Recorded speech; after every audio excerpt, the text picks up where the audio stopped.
Hi YouTube guys, welcome to my class. तो आज हमारा टॉपिक है सेट कॉन्सेप्ट्स फॉर क्लास 7, जिसमें हम पढ़ेंगे इंट्रोडक्शन। इसमें क्या होगा कि जितने भी बेसिक कॉन्सेप्ट है सेट का, तो वो आपको मैं अच्छे से समझा दूंगी ताकि आपको वर्कशीट में कभी कोई प्रॉब्लम ना हो।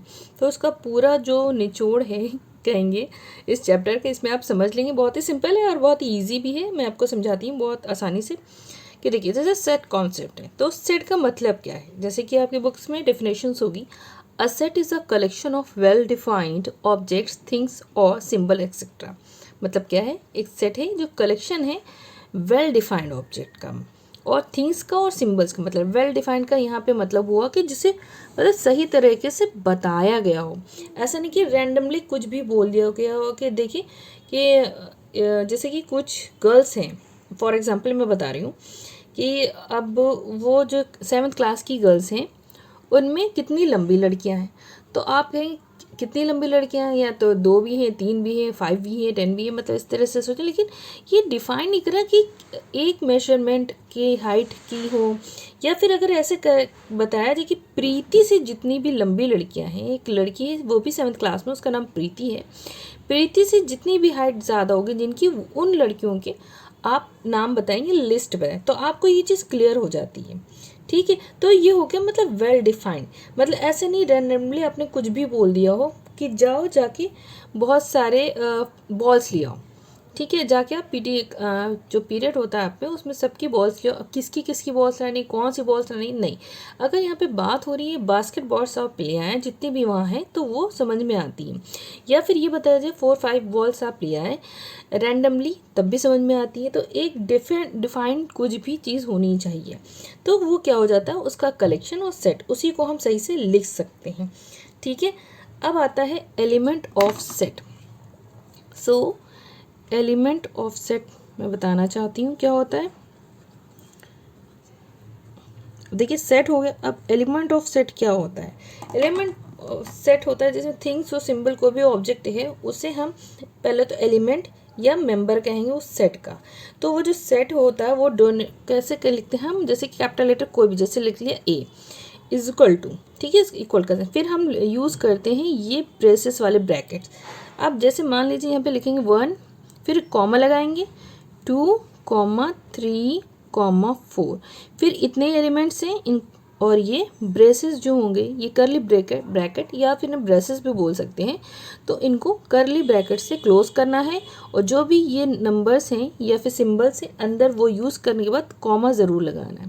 ठीक है, फिर ब्रेसेस क्लोज और कैपिटल लेटर, तो ये कहलाता है एलिमेंट ऑफ सेट, ये कंप्लीट कहलाता है। ठीक है, ये हो गया।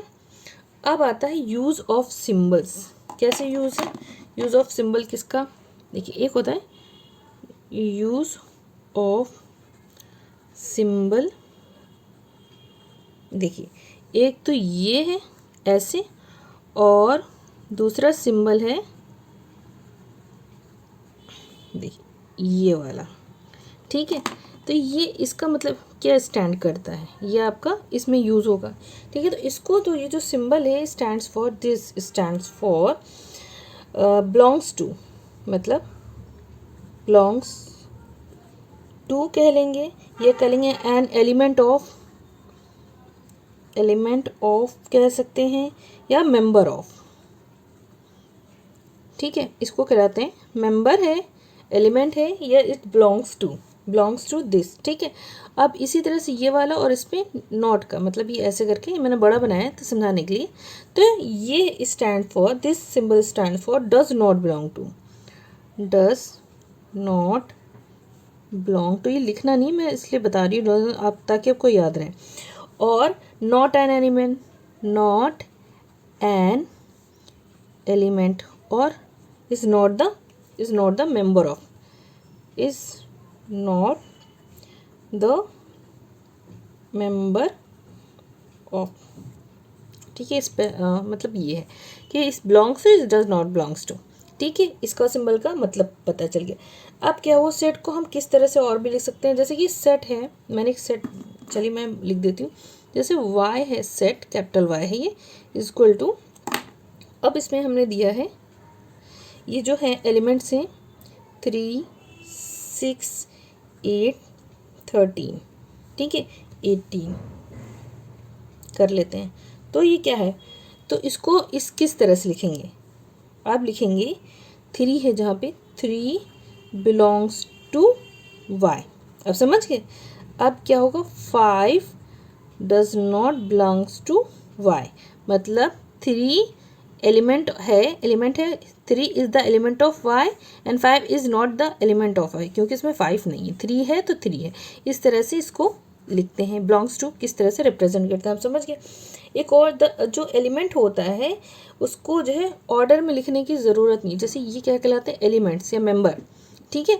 तो ये क्या है, इनको ऑर्डर में लिखने की ज़रूरत नहीं है। जैसे कि मान लीजिए दूसरी कोई चीज़ ले लेते हैं, यहाँ पे लिखते हैं P इज इक्वल टू, अब यहाँ पे एलिमेंट है A B C D, ठीक है।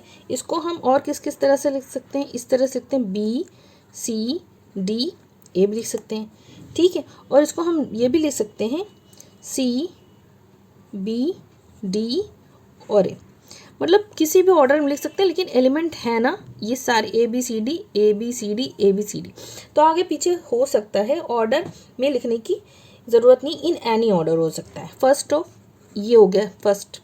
सेकंड है element is in set should not be repeated, मतलब जो एलिमेंट इस सेट में वो बार बार रिपीट नहीं होगा। मान लीजिए जैसे एक वर्ड है बुक, इसको हमें एलिमेंट में लिखना है, ठीक है।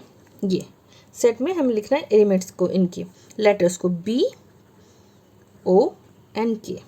ठीक है। मैंने लिख लिया, तो देखिए B लिखा, O लिखा, K लिखा यहाँ पे, जबकि 2 टाइम्स यहाँ पे O रिपीट हो रहा है, ट्वाइस है ये O यहाँ पे ट्वाइस है। लेकिन हमें जब एलिमेंट लिखेंगे हम जो वर्ड है उसको रिपीट नहीं करेंगे। It is written only once, एक ही बार लिखा जाएगा, बार बार नहीं लिखा जाएगा। आई होप आपको इतना चीज़ क्लियर हो गया होगा। अब देखिए, अब आता है रिप्रेजेंटेशन ऑफ अ सेट, हम सेट को कैसे रिप्रेजेंट करते हैं। फर्स्ट होता है डिस्क्रिप्शन मेथड फॉर्म, ठीक है। सेकेंड उसे बोल सकते हैं टेबुलर फॉर्म और रोस्टर फॉर्म, यही आपसे पूछा जाता है। और थर्ड है सेट बिल्डर और रूल मेथड, या सेट बिल्डर बोलेंगे या रूल मेथड फॉर्म बोलेंगे, ठीक है। तो डिस्क्रिप्शन तो दे रखा होता है, कैसे दे रखा होता है मैं आपको समझाती हूँ। जैसे कि ये है क्वेश्चन, मैं लिख लेती हूँ क्वेश्चन, एग्जाम्पल समझ लीजिए। n is the set of natural numbers। देखिए ये आपको दे रखा होगा, ये क्या हो गया डिस्क्रिप्शन मेथड है, ठीक है। डिस्क्रिप्शन एक दे रखा है, n is the set of natural number. अब इसको हम रोस्टर फॉर्म में लिखेंगे, तो रोस्टर या टेबुलर फॉर्म को ऐसे लिखेंगे, n कैपिटल होता है, ठीक है। फिर हम करली ब्रैकेट्स लगाएंगे, सेट ऑफ नेचुरल नंबर्स आपको पता है कहाँ से स्टार्ट होते हैं, 1 2 3 4 5, लेकिन सारे नेचुरल नंबर्स नहीं है, तो हम क्या करेंगे डॉट डॉट डॉट लगा देंगे अप टू इन्फिनिटी, वो अंडरस्टूड है। तो ये कहलाएगा रोस्टर और टेबुलर मेथड, ठीक है। एक तो अब देखिए डिस्क्रिप्शन हो गया, टेबुलर या रोस्टर मेथड हो गया। देखिए डिस्क्रिप्शन वाला हो गया,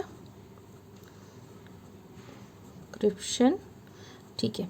ये हो गया रोस्टर फॉर्म या टेबुलर फॉर्म, ठीक है।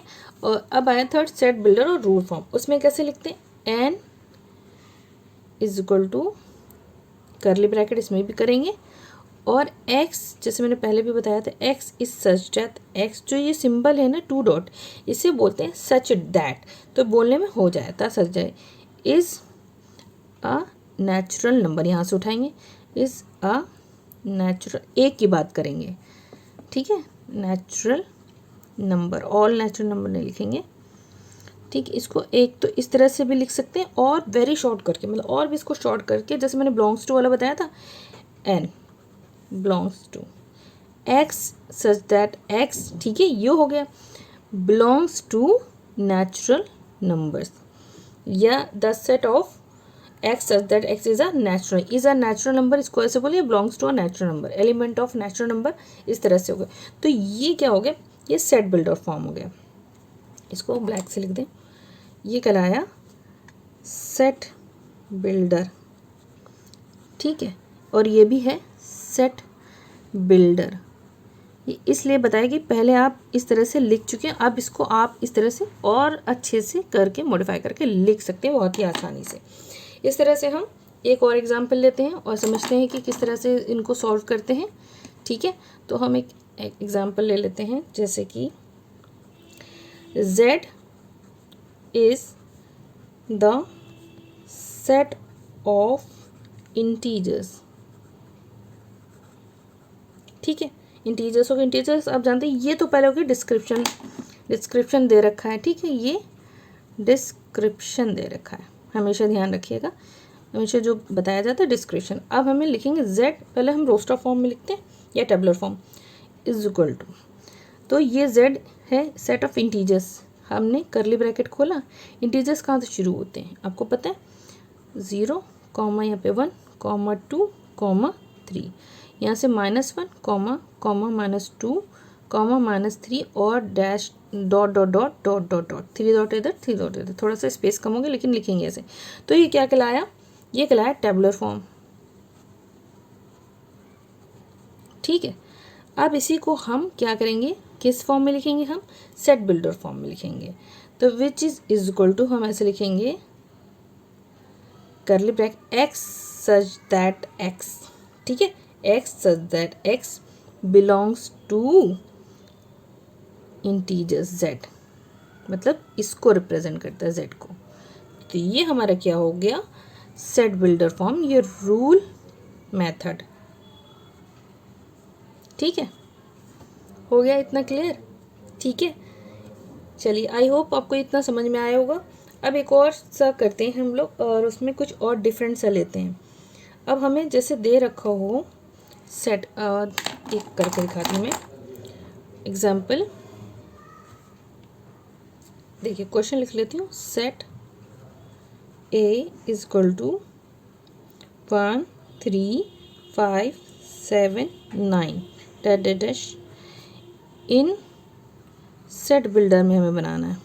ठीक है, ये रोस्टर मेथड हमें दे रखा है, सेट बिल्डर फॉर्म में करना है। ओके, मैं जल्दी देख रही हूँ तो आप समझ जाएं कि क्या है। अब हमें सेट बिल्डर फॉर्म में हमें पता है कि कैसे करना है, तो हमारा क्या हो जाएगा, तो सेट ए जो भी है इस वो पूरा लिखने के बाद हम लिखेंगे is equal to x such that x is n, देखिए क्या है ये 1 3 5 7 है, ये odd number, is an odd natural numbers हैं। ठीक है, तो इस तरह से इसको हम लिख देंगे, इस तरह से हम सारी चीज़ें करेंगे। आई होप आपको इतना ही समझ में आ गया होगा, अच्छा लगा होगा। अगर अच्छा लगा तो प्लीज़ लाइक सब्सक्राइब करना ना भूलें। फिर मिलते हैं अपनी नई वर्कशीट के, इसकी वर्कशीट देखना ना भूलें। तब तक लिए खुश रहिए और मेरी वीडियो को लाइक करते रहिए। अपना रखें बहुत सारा ख्याल, और मैं कहती हूँ खुदा हाफिज़।